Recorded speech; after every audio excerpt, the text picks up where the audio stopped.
அன்று கரிகாத்துளனால் இமயத்திலே ஏற்றி வைக்கப்பட்ட புலிக்கொடி தமிழும் தமிழனும் தமிழ்நாடும் தரணிதனில் தனிப்பெருமை பெற்றிருந்த காலம்.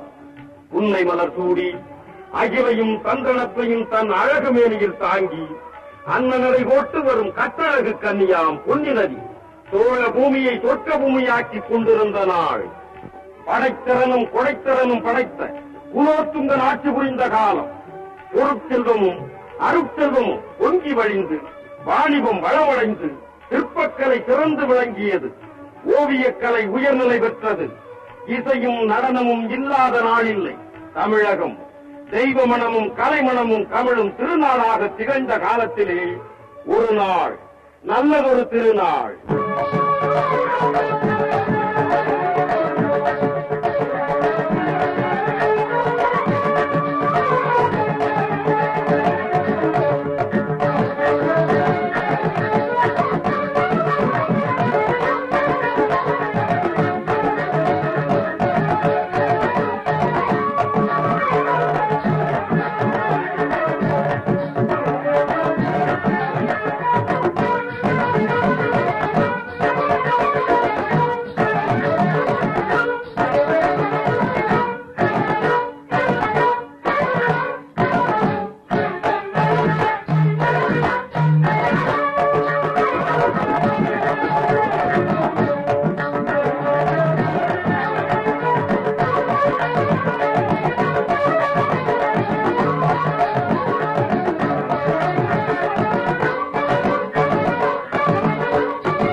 உங்களை எங்கெல்லாம் தேடுகிறேன் தெரியுமா? உன்னை இந்த ஐயா தேடிட்டு அலைகிறேன். அப்படியா?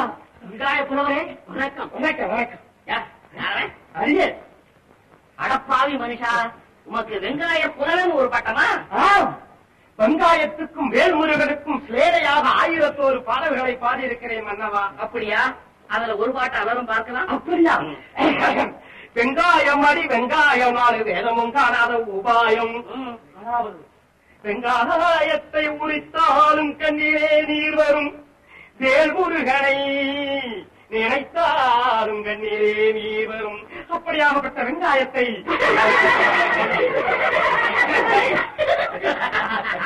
வெங்காயம் பெண்கள் சிரிக்கிறார்கள். ஆடவர் சிரித்தாரந்து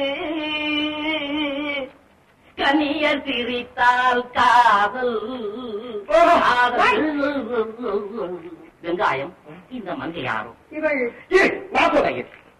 இந்த மங்கை புலேந்தி புலவரின் மகள். அப்படியா?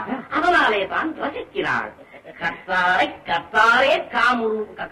இருங்க என் பாட்டு எப்படி பெண்ணே? ஆஹா கேட்க வேண்டுமா? வெங்காயத்தின் நாக்கு. நான் இவ்வளவு நாளா கூட இருக்கேன், கொஞ்சம் கூட வாழ தெரியலையா? என்ன அவமரியாதையாக பேசுகிறாய்? பேசுவது மட்டுமா, கொலை குற்றத்திற்காக உங்களை தூக்கிலிட வேண்டும். கொலையா? தமிழ் கொலை. மூவேந்தர் போற்றி வளர்க்கும் தமிழை முத்தண்டியில் வைத்துக் கொண்டு விட்டீர்களே. நாங்களா தமிழை கொலை செய்தோமா? நாம் எதை சொன்னாலும் அதற்கு நேரான அர்த்தம் செய்து கொள்ளும் புத்திசாலிகள். ஆஹா, துடுக்காக பேசியவள் நாட்டையில் துண்டாக அறுத்து என் கையிலே கொடு. அதுதான் சரியான தீர்ப்பு. அம்பிகாவதி,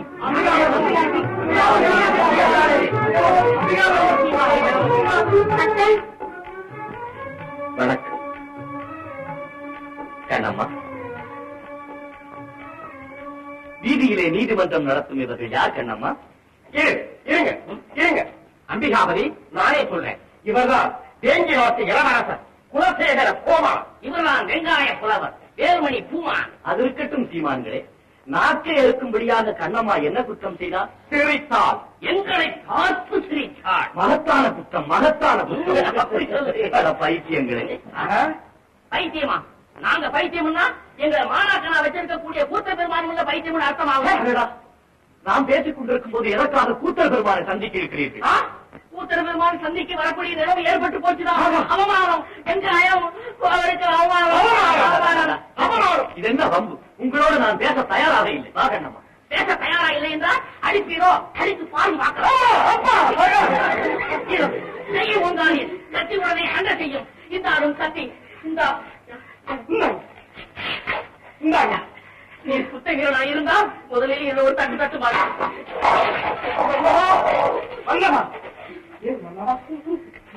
என்ன பார்க்கிறீர்கள்? வெங்காயம். என்ன தேடுகிறீர்கள்? வெங்காயம். இதுல இருந்து ஒரு நல்ல காரணமே எங்க அப்பாவுக்கு நான் என்ன பதில் சொல்லுவேன்? ஒரு காலத்தில் ஒப்பாரியா மன்னவா, அது கிடைக்கும் கையில் இருக்கு. மோதுங்கள் மன்னவா, மோதுங்கள். ஒரே குத்து. இப்ப குத்துறப்ப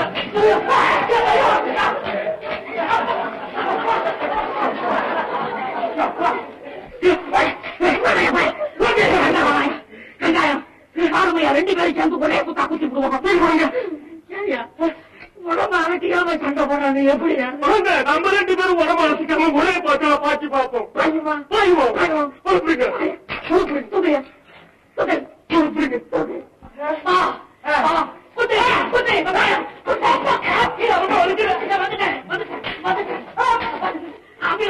இப்படி எல்லாம் அடிக்காத. கைய வலிக்குது. இவ்வளவு நேரமா தட்டுறிய இடத்துல பட்டு பூசி வருமா? பேசாம நில்லு. குத்த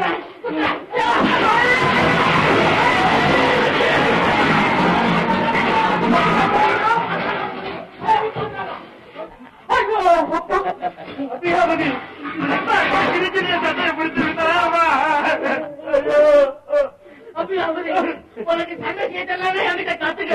எப்படி பார்த்தா அப்படி தண்டேடி என்ன சொல்லாதா? நீ ஒரு சுத்த வீரன் அப்படி செய்யலாமா?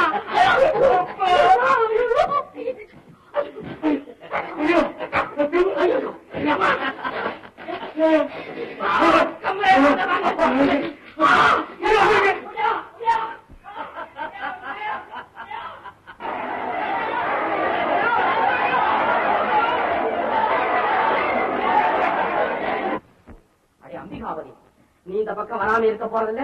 நீ வா, உன்கிட்ட பேசிக்கிறேன். வெங்காயம், இதெல்லாம் கூத்த இடத்துல சொல்லுவோம்.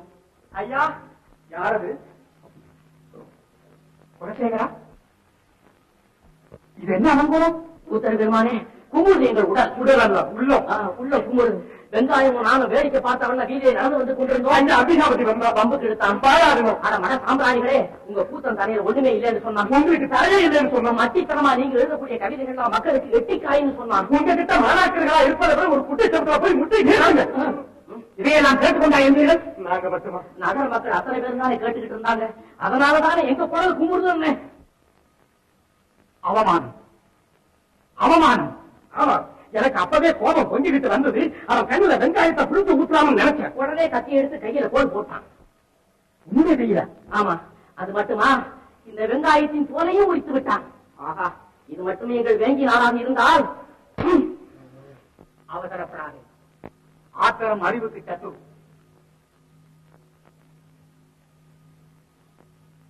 சிந்தித்து பார்த்தால் அம்பிகாபதி மீது குற்றமே இல்லை. ஆமா, எய்தவனுக்கு அம்பை நோவானே. அம்மா அவன் வில்லையே கொண்டுட்டு வரலையே, எடுத்துக்கிட்டு வரலையே. குலசேகரா, இவையெல்லாம் கம்பனின் தூக்கி. இன்றல்ல, நேற்றல்ல, புகழேந்தியின் காலம் முதற்கொண்டே அவர்களுக்கு என் மீது பகைமை உணர்ச்சி. ஒழிந்தான் புகழேந்தி, இன்னும் இருக்கிறான் கம்பன் எனக்கு எமனாக. இப்போது அவை புலவர் தலைமை பதவி அடைந்து விட்ட ஆணவத்தினால் அரசு போகமே தனக்குரியது அகங்காரம் கொண்டு விட்டான் கம்பன். குலசேகரா, அந்த பதவியை எனக்கெல்லாம் அளித்திருக்க வேண்டும் இந்த மன்னன். நான் என்ன புறமையில் குறைந்தவனா? அதன் அரசன் நம்மையை நாடாதவனா? ஈழத்து போரின் போது உங்கள் தேவி நாட்டு படையின் உதவியை தேடி தந்தேனே, அது எதற்காக? இவன் அன்பு வேண்டும் என்பதற்காகத்தானே. ஆமா, எங்கள் இடத்துல படை உதவி நாடுன போது இந்த சோழ நாட்டு மணிமகுடத்தை எந்த அலையில் சூட்டதா சொன்னீங்களே? அதற்கு முதற்படிதான் அமராவதியை உனக்கு மனம் முடிக்கும் முயற்சி. குலசேகரா, நீ மட்டும் இந்நாட்டு சிம்மாசனத்தில் அமர்ந்து விட்டால் அவ்விருவரையும் பூசித்து விடுவேன். குருவே, இப்பவே உத்தரவு கொடுங்க. என்னுடைய வேங்கி நாட்டுக்கு போய் படைகளை நான் திரட்டி கொண்டு வந்து அங்க நசிக்கிறான். ஆமாங்க குருவே. மாணவ மணிகளே, பொறுங்கள். பகைவர்களை பழி தீர்க்கும் முறை இதுவல்ல. உறவாடி கெடுப்பதே உயர்ந்த ராஜதந்திரம். இல்லை, தவறு செய்பவர்களையும் அன்பால் திருத்த வேண்டும். இன்னா தீராரி ஒருத்தல் அவர் நாணன் அன்னையும் செய்துவிடல் என்பதை நீ அறிய மாட்டாயா? ஒட்டக்கூத்தர் உயர்ந்த உள்ளம் படைத்தவர், தமிழ் கடலை நீந்தி கரை கண்டவர். அவர் மனம் நோகும்படி அவரது மாணாக்கர்களை அவமானப்படுத்தியது மன்னிக்க முடியாத குற்றம். இல்லை மாமா, அத்தான் மீது தவறே இல்லை. வம்புக்கு வந்ததெல்லாம் அவர்கள்தான். இருந்தாலும் அதை கூத்தரிடமே கூறியிருக்கலாம். கண்டித்திருப்பார், அவசியமாயும் கண்டித்தும் இருப்பார். ஒட்டக்கூத்தர் அப்பாவின் மனதிலே மட்டும் எப்படி உத்தமராக காட்சி அளிக்கிறார் என்று எனக்கு புரியவே இல்லை.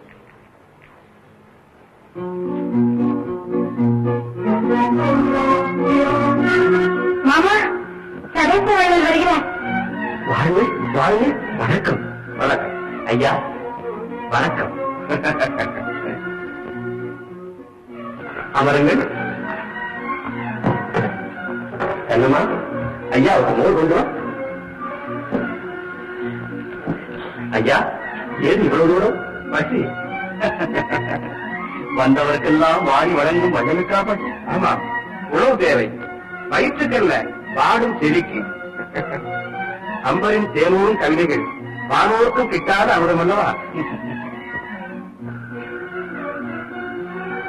அம்பரே, யார் இந்த பெண்? என்ன தாத்தா, என்ன தெரியலையா? புகழேந்தியின் பெண். ஓஹோ, கண்ணம்மாவா? பெண்களுக்கு பார்த்துக் கொண்டிருக்கும் போதே பருவம் வந்து விடுகிறது ஐயா. அம்பரே, ஒரு யோசனை. என்ன ஐயா? கண்ணம்மாளை அம்பிகாவதிக்கு மனம் முடித்து விட்டார். ஆமா, கண்ணம்மாளை மருமகளாக ஏற்றுக்கொள்வதாக புகழேந்திக்கு நான் முன்பே வாக்கு கொடுத்திருக்கிறேன்.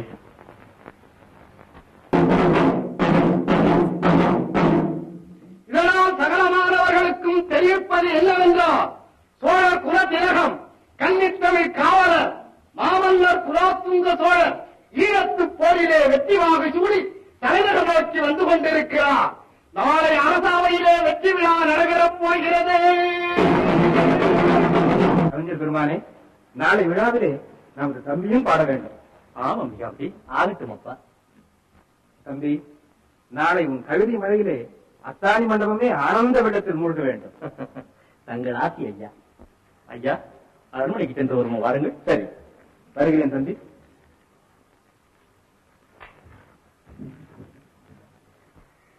ஆஹா, என் அத்தானின் குரல் நாளை அரசு சபையிலே முழங்க போகிறது. அதை கேட்ட அரசர் ஆடாத பதவியாகிவிடப் போகிறார். அத்தா, உங்கள் புலமை நாடெங்கும் பரவ வேண்டும். புகழ் திக்கெட்டும் ஒலிக்க வேண்டும். காற்றுள்ள இடமெல்லாம் உங்கள் குரல் முழங்க வேண்டும். அம்பிகாபதி அகத்தியரின் மறுபிறவி, தமிழ் கடல், அவர் கவிதைக்கு ஈடு இணையே கிடையாது என்றெல்லாம் உலகமே புகழ வேண்டும். அப்பா, என்னத்தா? கண்டது கற்க பண்டிதனாவன் காதில கேட்கிற நேரையாய் போவான். இரு, என்ன சொன்னார்? இங்கே இன்னொரு முறை பாடு. அதான முடியாது. நீங்களா ஞாபகப்படுத்தி பார்க்க வேண்டியதான். ஏன்னா இது தானா வர்ற பாட்டு பாருங்க. கண்டது கற்க பண்டிதனாவான், காதால் கேட்டவன் மேரியாய் போவான். ஆஹா, அதுக்கட்டும் இவ்வளவு ரசிக்கிறீங்களே, நீங்க யாரு? நானும் ஒரு கவிதானப்பா. கவியா? அப்ப போட்டா போட்டி ஒரு பாப்பமா. நான் கேட்கிற கேள்விகளுக்கு பாட்டிலேயே பதில் சொல்லணும். சூரியன். வேண்டாம் வேண்டாம், நான் உன்னிடம் போட்டிக்கு வரவில்லை. நீ எந்த ஊர்? உன் பெயர் என்ன? என் பேர் அர்ஜுனன். ஊரு சண்முகத்தீவு. எங்களுடைய குடும்பமே பாட்டு பாடி பிழைக்கிறலாம். அதுக்காக தான் கொடி கட்டிட்டு பாருங்க. எனக்கு வாழ்க்கையில ஒரே ஒரு ஆசை. இந்த கம்பர் இருக்காருல்ல, கம்பர், அவரை எப்படியாவது ஒரு முறை பார்த்தணும். அதுக்காக தான் தமிழ்நாட்டுக்கு வந்திருக்கேன். நீங்க பாத்துக்கீங்களா கம்பர்?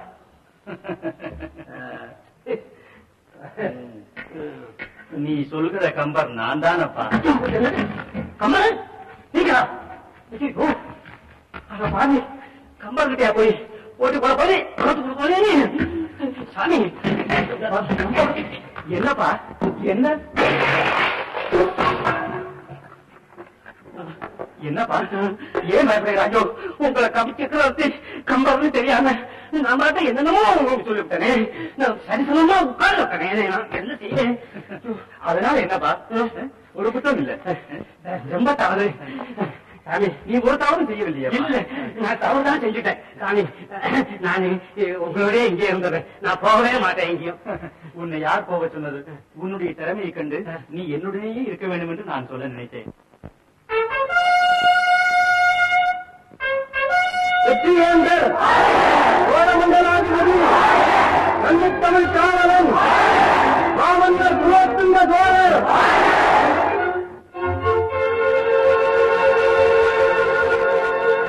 கவிஞர் பெருமக்களே, உங்கள் பாராட்டுக்கு என் நன்றி.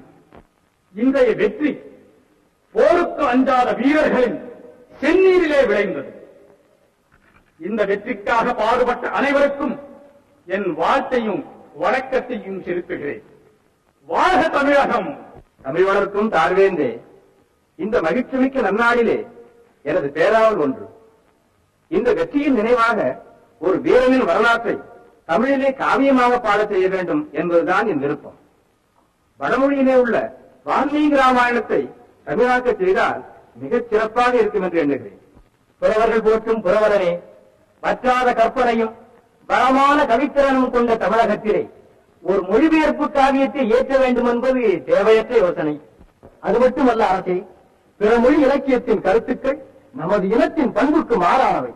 குரலும் குண்டலகேசியும் சிலம்பும் சிந்தாமணியும் வளையும் மணியும் வையகத்துக்கு இந்த தமிழன் இன்று வேற்றுமொழி இலக்கியத்தை போற்றுகிறான் என்றால் கேட்போர் நகைப்பர். எனவே மொழிபெயர்ப்பு பிரச்சனை தமிழ் புலவர்களை இழிவுபடுத்தும் யோசனை. மன்னிக்கும், இங்குள்ள புலவர்கள் இலக்கியம் ஏற்ற தகுதியற்றவர்கள். பிற நாட்டு இலக்கியம்தான் உயர்ந்தது என்று யார் கூறினார்கள்? கற்பனை திறனும் காவிய நயமும் எந்த மொழி இலக்கியத்தில் இருந்தாலும் யார் வாயிலாக வந்தாலும் அதை வரவேற்பதில் தவறல்ல. மேலும் இலக்கியம் என்பது இனம், நாடு, மொழி எல்லாவற்றிற்கும் அப்பாற்பட்டது. சிந்தித்து பாருங்கள், நாம் அனுபவிக்கும் செல்வங்கள் எல்லாம் நம் நாட்டைச் சேர்ந்தவையா? சோநாட்டு மங்கையரின் அங்கங்களிலே மின்னும் தங்கம் இங்கா விளைகிறது? இல்லை. சோழவள நாடு சோறுடைத்து என்ற பெருமையை தேடித் தந்த பொன்னி நதிதான் இங்கு உற்பத்தியாகிறதா? இவற்றை எல்லாம் வேற்று நாட்டு செல்வங்கள் என்று வெறுப்பதில்லையே நாம்? அயலாரின் இசைக்கருவியை எடுத்து அவரினும் மேலாக இன்னிசை எழுப்புகிறோம் என்றால் அது நமக்கு பெருமைதானே? அப்படி இருக்க இதை எதற்காக மறுக்க வேண்டும்? அம்பிகாபதியின் கருத்தை நாம் வரவேற்கிறோம். ராமாயணத்தை தமிழாக்குவதிலே தவறில்லை. அந்த பணியை யாரிடம் ஒப்படைப்பது என்பதை சடையப்பவளலே கூறட்டும். வேந்தே, இந்த பெரும்பணியை வெற்றிகரமாக முடிக்க தகுதி வாய்ந்தவர் நமது புலவர் அவைத் தலைவர் கம்பர் பெருமான் அவர்களே. கம்பர் பெருமானே, காவியப் பணியை தாங்கள் இன்றே தொடங்குவது நன்று. மகிழ்ச்சி மன்னவா. சபை கலையலாம்.